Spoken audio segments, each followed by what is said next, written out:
دا د ننګرهار وادي کرنيز اماراتي شرکت اړوند د مالدارۍ فارم دی. دغه فارم کې د مهال 291 سره غواګانې روزل کیږي. د ننګرهار وادي کرنيز اماراتي شرکت د مالدارۍ فارمونو امیر وایي په تولیداتو کې د تیر په پرتله 2 برابره زياتوالی راغلی او هیله یې وښوده چې په راتلونکي کې به له دې هم لوړ شي.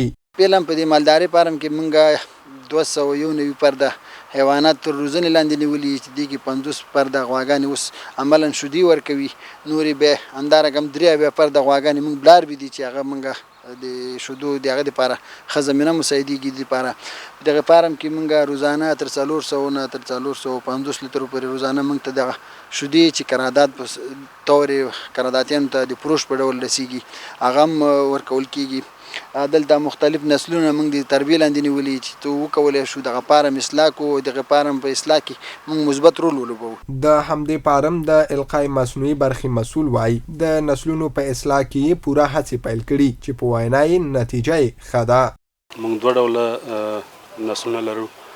لکه د پخوانه خو یو ډول هولسټین فریز چې ورته وایي او په 1400 کال کې موږ غوښتل چې د هولسټین سره خوا کې یو بل نسل دی چې زیاتې شودې تولیدوي چې هغې ته مومبیلیارد وایي یا فرانسوي په ساده اصطلاح چې ورته وایي. نو دغه نسل څخه هم موږ یو 100 دانې استراګانې واخیستې هغه په دې فارم کې تطبیق کړي. تاسو به په تصویر کې وګورئ دا سره برک چې معلومیږي دې ته فرانسوي ستنې وایي. نو دا ورسره تطبیق کړي دي ځکه دا هم په هغه نړیوالو لوړ تولید نسلونو کې راځي. یعنې اول وار چې موږ امریکایي او جرمني پکې تطبیق کړي دا ځل هم د هسپانوي شرکت څخه استراګانې اخیستې دي. غواړو چې دا ځل هغه پکې تطبیق.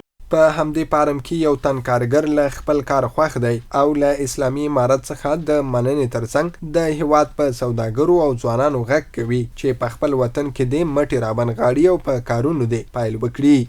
اسلامي امارت نه منندوی یو چې دلته موږ د زمینه د کار مساعده کړې او ټولو ځوانانو مې دا هیله ده چې پردي وطن ته مزي د خپل وطن کې کاروبار وکړي. تجارانو هم دا هیله چې د خپل ملک سرمایه ګزاري وکړي د ځوانانو د کار پیدا شي.